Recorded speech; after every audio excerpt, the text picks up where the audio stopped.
አንዴ እስቲ በዚህ በቅያሱ ጋር እና ታርፈ ቁጭ መኪና እኮ ነው ጋሪ መሰለ እንዴ? አንተ እንደ እንጀራ ሰፌድ ላይ ቁጭ ብለህ እየነዳ መኪና ትላለህ እንዴ? ሲጀመር ሽጠውና ሁለት አህያ ገዝተህ እነሱ ነዳ። አይ አህያ ራስህ ነዳ። ለነገሩ አህያ በላት። ባለፈው እኮ ስታስነሳት በጭስ መውጫው በኩል ጭስ ስንጠብቅ ፋንድያ እንዴ ጣለችው። አንተ ቆይ መንጃ ፍቃድ እንኳን ሳይኖር ምንድነው እንደዚህ መስለፈልፈው እንዴ? አታፍርም? ይሄን መኪና በመንጃ ፍቃድ ነው የምነዳው ትላለህ እኮ። አታፍርም እኮ አንተ።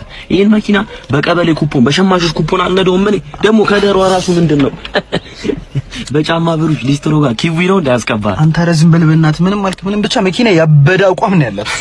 አቋም የፖለቲካ ነው ይሁን አቋም ያምራል ካልክ ደግሞ እዚህ አይደለም ሰባተኛ አቋም አትወስደ። ሲጀመር እንደ ብረት ግቢ ሲንኳኳ ማን ነው ብለህ እየከፈትክ መኪና ትላለህ። ኧረ በእናትህ አንተ ዝም በል ምንም አልክ ምን መኪና አሪፍ እንደሆነች ታውቃለህ። አላውቅም ይሁን እኔ ማውቀው ጧት ሞተሯን ፀሐይ ላይ እንደምታሞቃት አውቃለሁ። ያለፈው ክረምት ራሱ ተበላሽታብህ ጋራጅ ስትወስዳት ብርድ ነው በሙቋ ትታጠብ ብለው እንደመለሰው አውቃለሁ። ትናንትና ራሱ ባትሪ ሞቶብህ በኖኪያ ባትሪ እንዳስነሳት አውቃለሁ። ከዚህ ሞቶውን ባትሪ እኛ አይደለን እንዴ ሙከሚል ጋር በመልት ያስነሳንል። ውሸት አንተ አልነበርክም።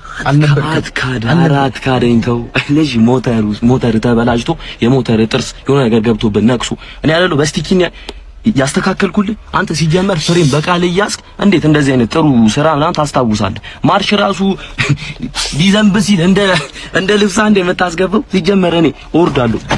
ውረድ እስኩሪሱን ከፈርክ እስኩሪስ ሽጠውና ጠጣበት እስፕሪስሽ